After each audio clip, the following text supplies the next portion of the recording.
Welcome to Team Perry's Step Out of Line podcast, featuring co-hosts Perry and Lori Finkelstein. Together, they explore, meet, and share inspirational stories with guests who have made a positive impact in today's world. This podcast resonates with our hope to make this world a better place one step at a time through love, acceptance, and uplifting conversations.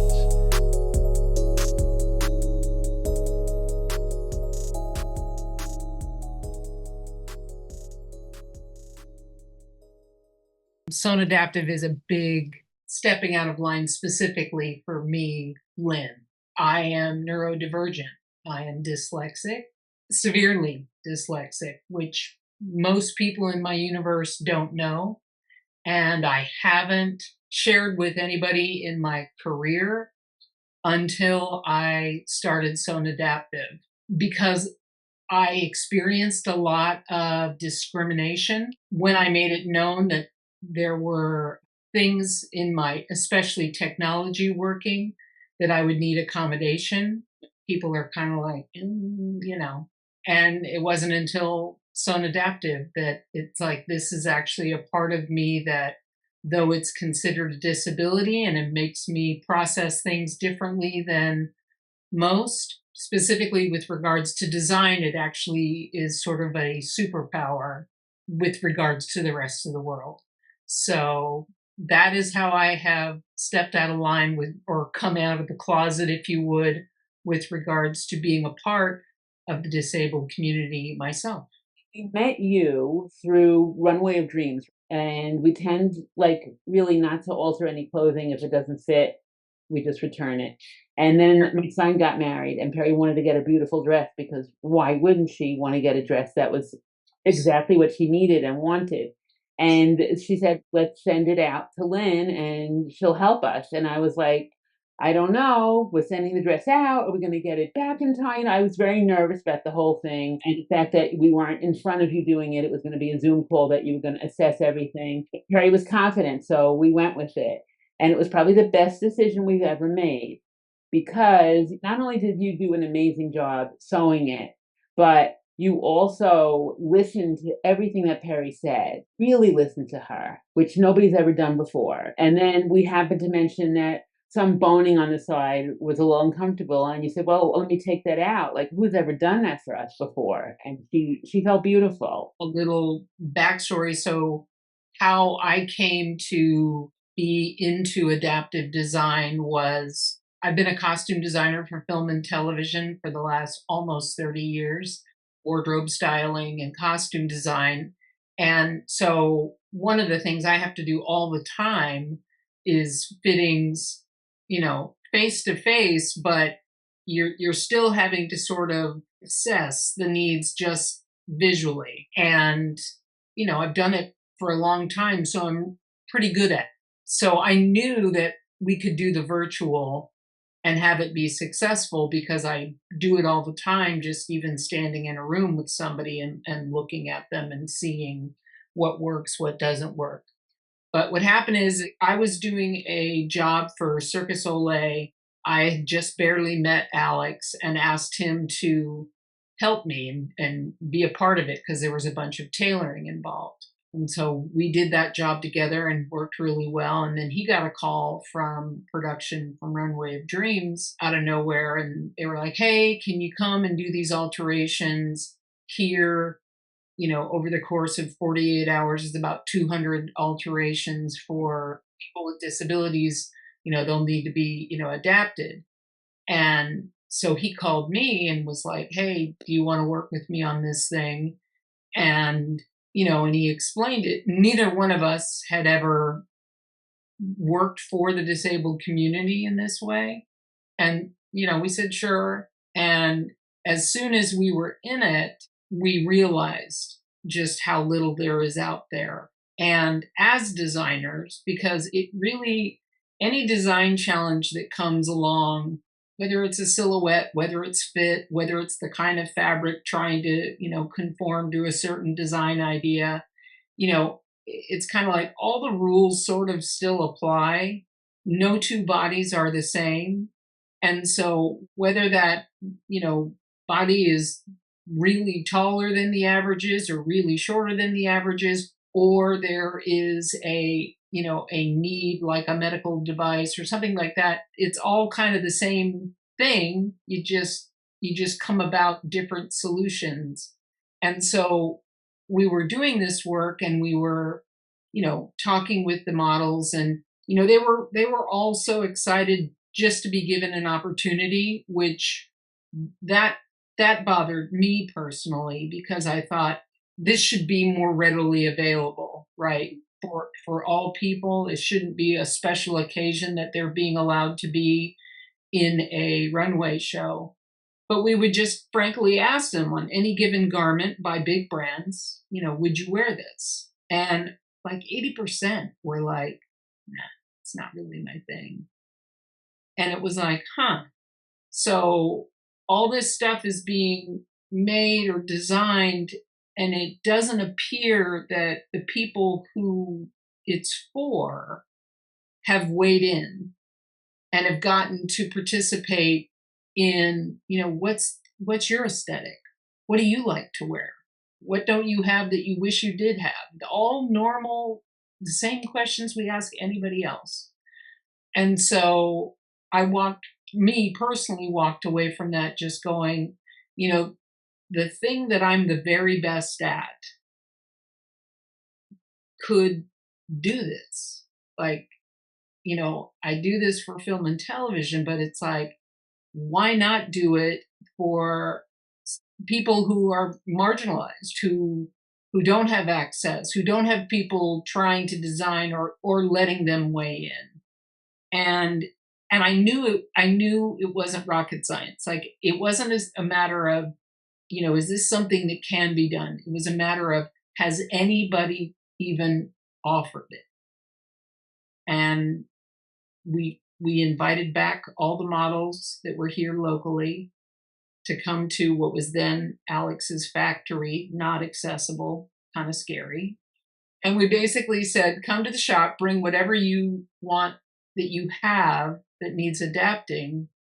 And if you'll let us video how we do it, we'll do it for free.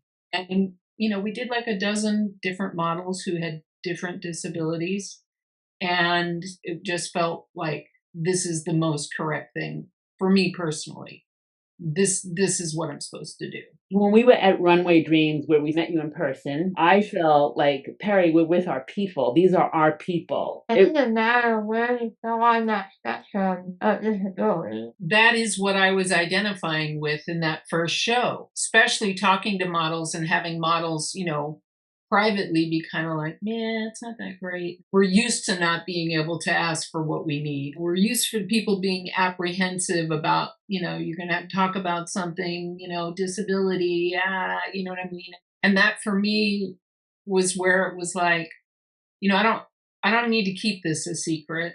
And I absolutely am always going to tend to lean towards anybody who's being marginalized or othered or not included, because I know what that is like, even if it was pseudo self-imposed. They're my people too.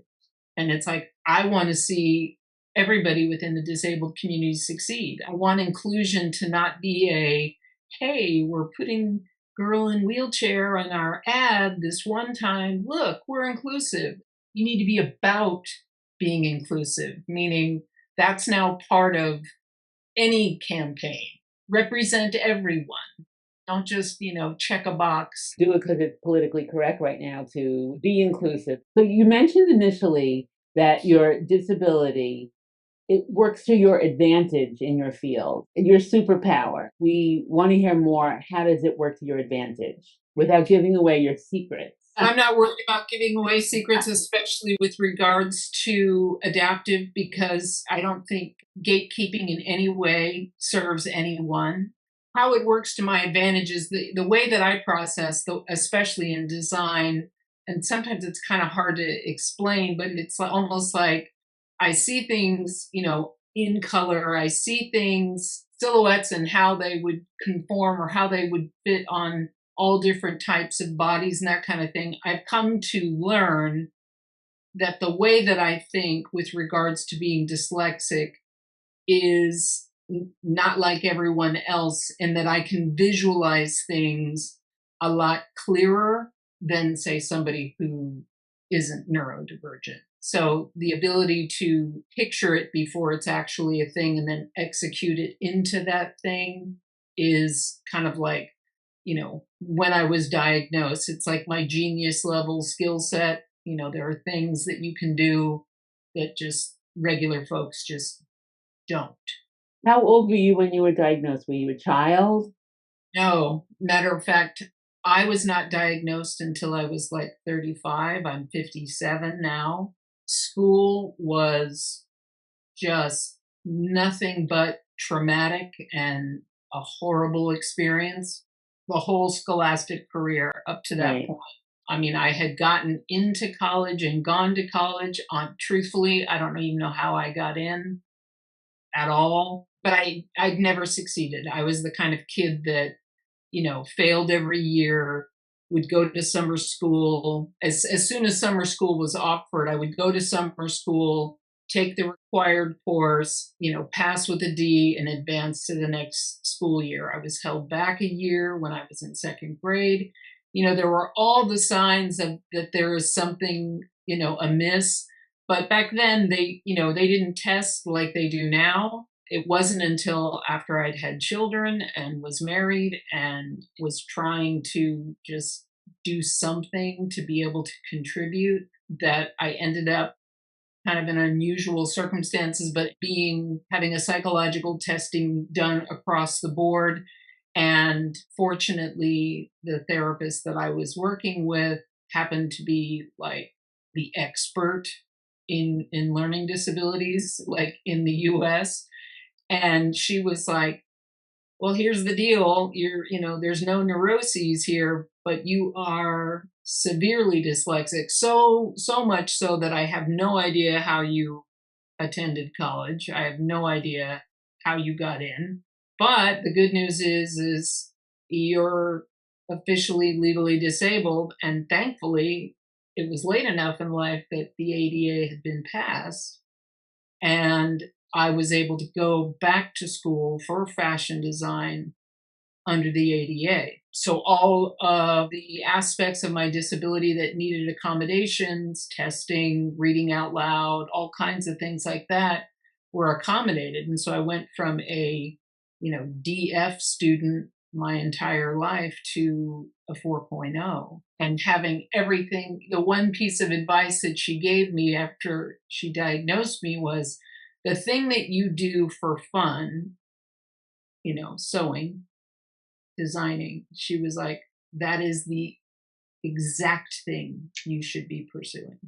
When you realized that you missed out on such a chunk of childhood and adulthood, being put in situations that were not right for you and nobody understood you, how did you feel? Did you feel like a weight was off of you at that point? Truthfully, first of all, when she first told me, I mean, it was kind of one of those, like, half of me is like, oh, okay, that makes sense.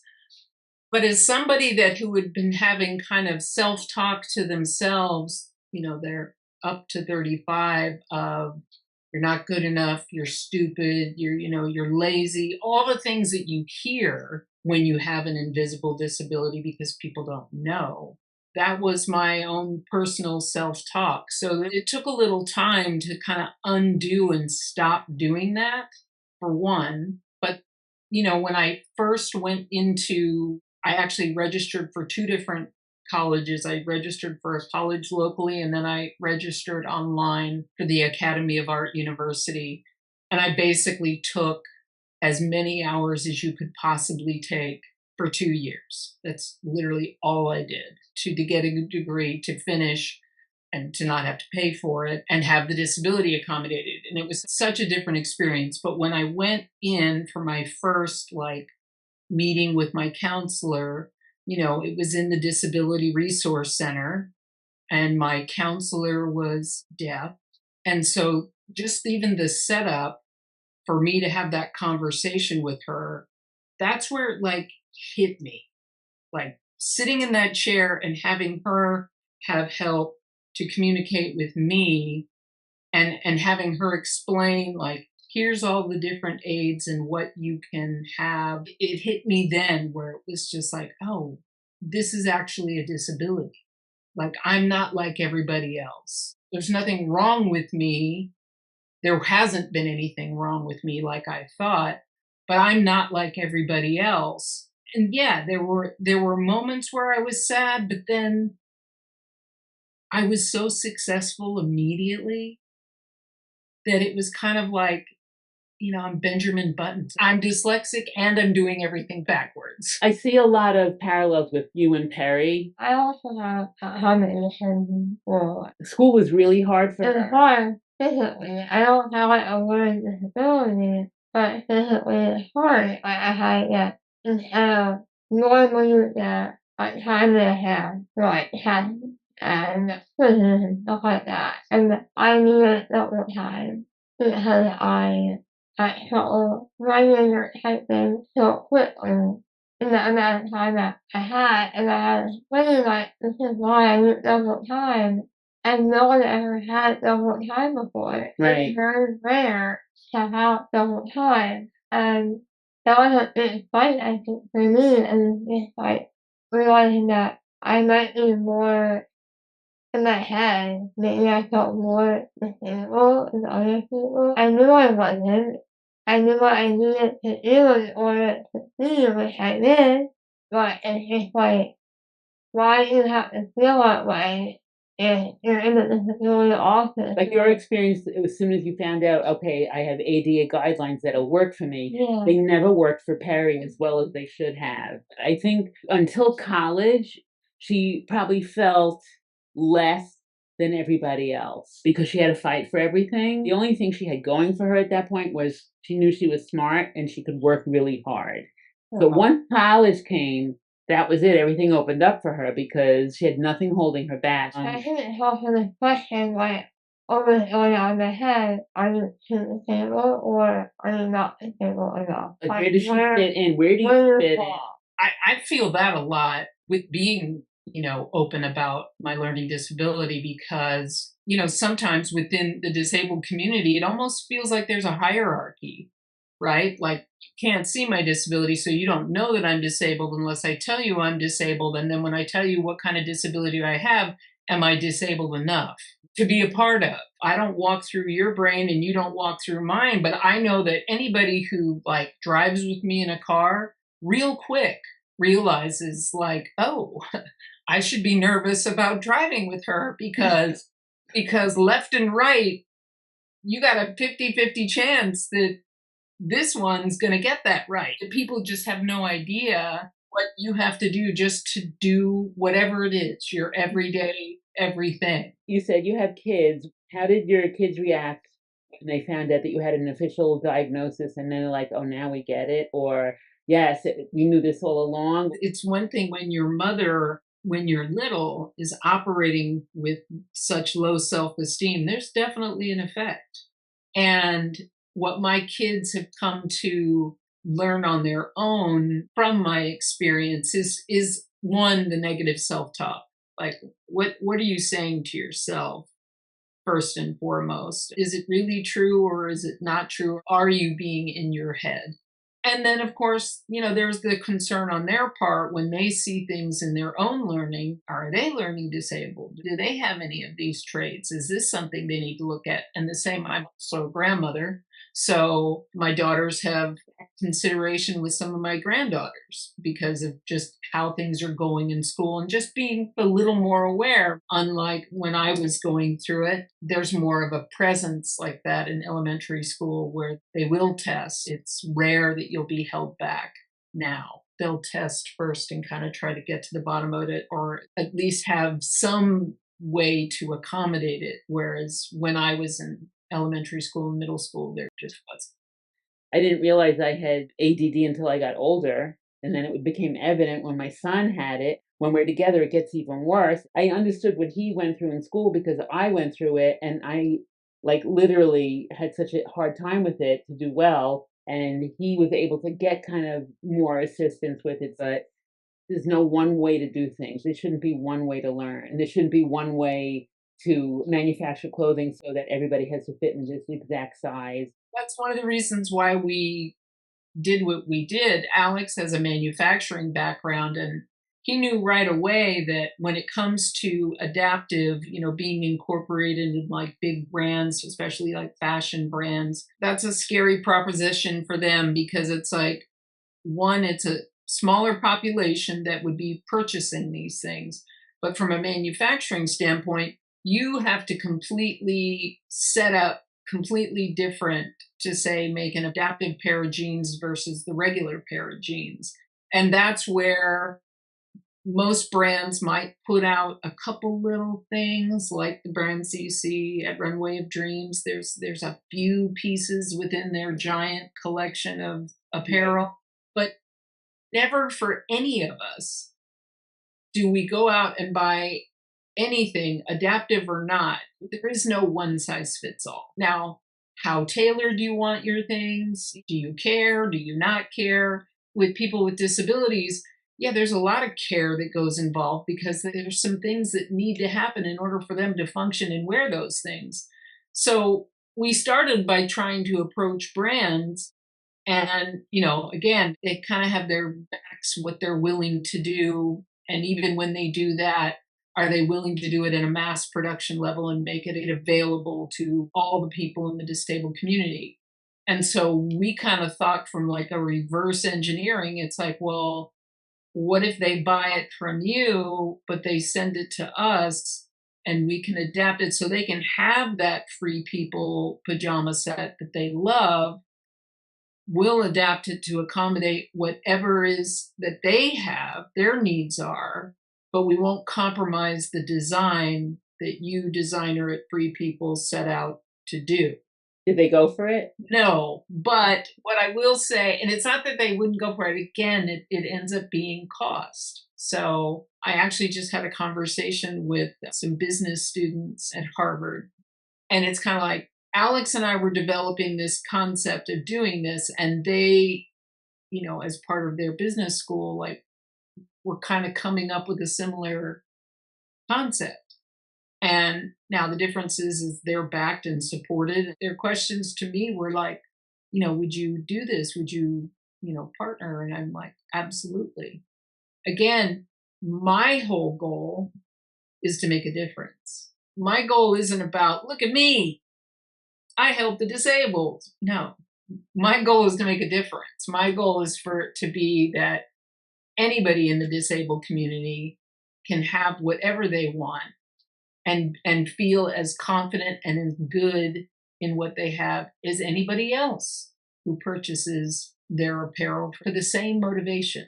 And this is where like the dyslexic thinking versus the other really plays in, because in fashion design, in pattern drafting, in design, there are some like rules in a way of like how things should be done, or this is the correct way to do this, and dart here, it wouldn't be acceptable there, or whatever. And see, the way I think, my entire existence has been, how can I make this? How can I make this? I mean, I've been sewing since I was 7 years old. I'm self-taught, and up until I was doing it professionally, this is before I went back to school, all it was literally me seeing something, I was inspired by something, and me sitting down and just figuring it out. Now, was I following all the design rules and everything else? No, probably not. But if it looks the way I want it to look, I don't care how I got there. It's just get there. With adaptive design, that's kind of the mindset that you really need. You can't be like, oh, that's not allowed. It's like, no, if it works and it looks the way you want it to look, and more importantly, the client loves it, we can remove the boning. Yes, we can. As we're, talking about like that in design, where do I see in that world, but in the next like 5 years? I would like to see adaptive design appeal to everyone. It just also happens to be adaptive. I've started doing design work with the big 5 pattern companies. That's the Commercial Patterns, Home Patterns, Simplicity, McCall's, Butterwick. They had asked me to be a designer for the Nomi Branch brand under the big 5. And when I was approached a little over 2 years ago, they were like, oh, we'd love for you to do a design for the regular patterns the home sewers buy and make. And I had already started to do this work for Sewn Adaptive. And in my head, right then, I thought, I'm going to design something. I'm going to be on the cover. So it's going to be me in my regular proportion, like everybody regular out there.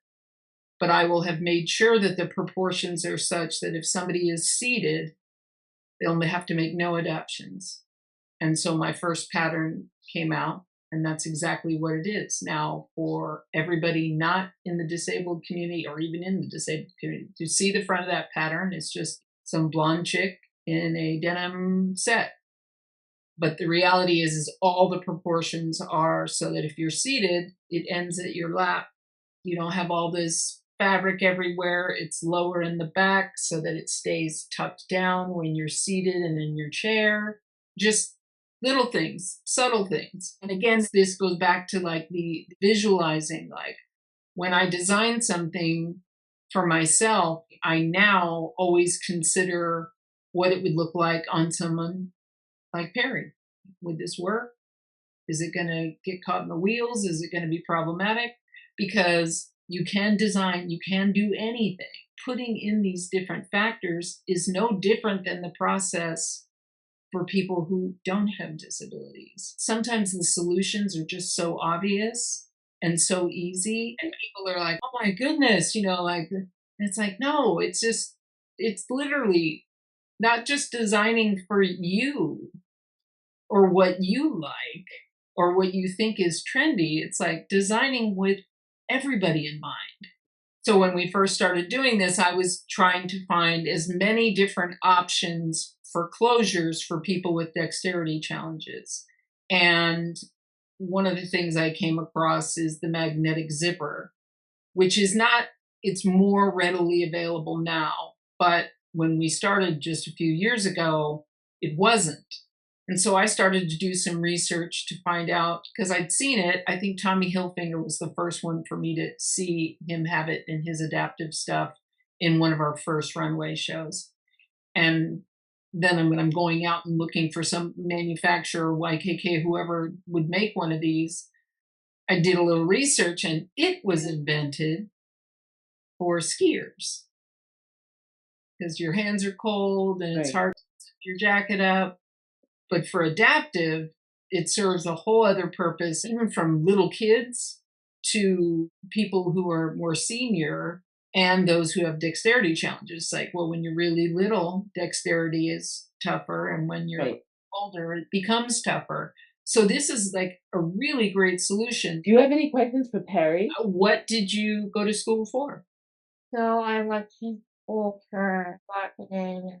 Part of the reason why she got the MBA in marketing is because when you're in a wheelchair, people think that sometimes you don't have a brain and they talk really loud to you and they treat you like a child. And Perry was like, I had enough. If I get my MBA and they see this girl has an MBA, then they'll know, oh, she has a brain. Let me speak to her a little bit differently. I identify with that mindset of having your MBA. Just dawned on me as you were saying it. So I told you I was held back in second grade. By the time I was a junior, I was ready to quit altogether. And my dad was like, you can't quit. That won't serve you. You can't quit. I was like, I'll get my GED something. And he was like, no, you just got to finish. I was the professional summer school attender. I only needed like 2 required courses to pass with the absolute minimum you could for high school. And I had 2 required courses, but the school district I was in only offered 1. And then there was another district just outside of my school district that offered the other. So for my senior year, the summer of what would have been my senior year, I drove and went to 2 different counties to take 2 different classes all summer to just barely pass so that I could graduate. I graduated technically from the summer school program, but it was still considered, like it was high school accredited. And that was literally so that I was the right age for the right year. That's why I did it. I didn't like that I was held back and now I was older than everybody. So I did that. It wasn't your fault. Right. And it wasn't, anything that you did. The school system failed you. That was essentially what happened. That was the time. You know what I mean?